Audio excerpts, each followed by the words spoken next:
So good afternoon, everybody. Welcome to our press conference. Today we're here to tell Commissioner Kelly and Chief NYPD spokesperson Paul Brown that they need to go. Enough is enough. So we are going to get this started. I'm going to introduce to you Amina Akbar, an attorney and a representative of the Muslim American Civil Liberties Coalition, to lay out the demands of the coalition. So please help me welcome Amina Akbar.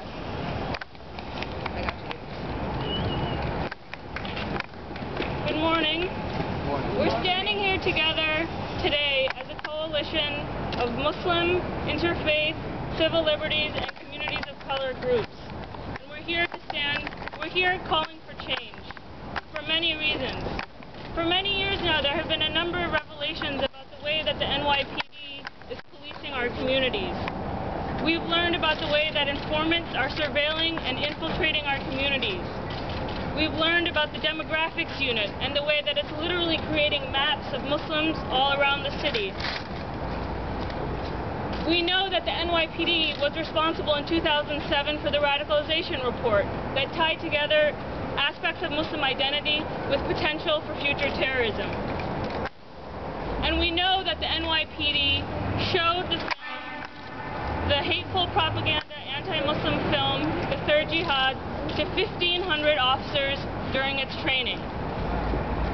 Not only did the NYPD show this film to 1,500 officers, but Commissioner Kelly participated in its making.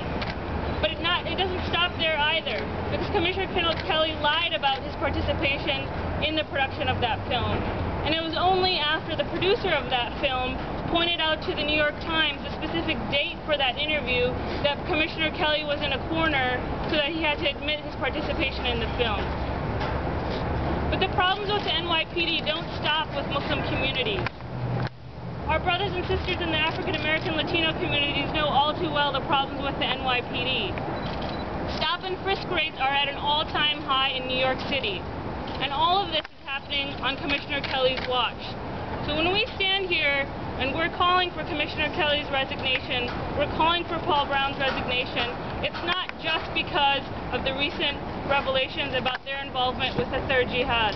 It's because a number of actions that they've taken in the approach that their department has taken to policing our communities, to infiltrating them and to treating us like we're suspects when we're just living our lives day to day.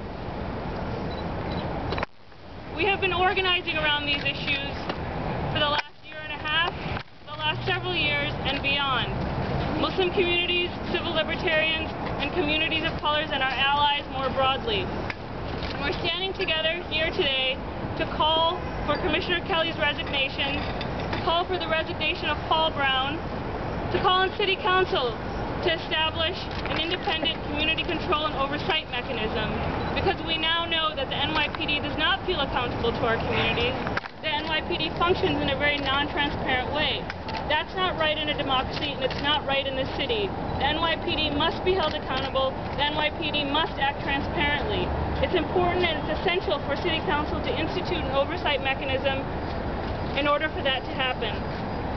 Finally, we're calling for the retraining of the officers that watch the Third Jihad, but beyond that, to all the officers who have been trained in counterterrorism policing in this city, because we know from a long history of things that the approach that the NYPD is taking to policing these issues combines Muslim identity with potential for terrorism, and there's just no proof for that. Thank you. Can you say your name and spell it? Yeah, it's Amina Akbar, A-M-N-A, last name Akbar, A-K-B-A-R, speaking on behalf of the Muslim American Civil Liberties Coalition. I'm also a supervising attorney and adjunct faculty at CUNY Law School in the CLEAR project, which stands for Creating Law Enforcement, Accountability, and Responsibility. Kelly must go! Kelly must go! Kelly must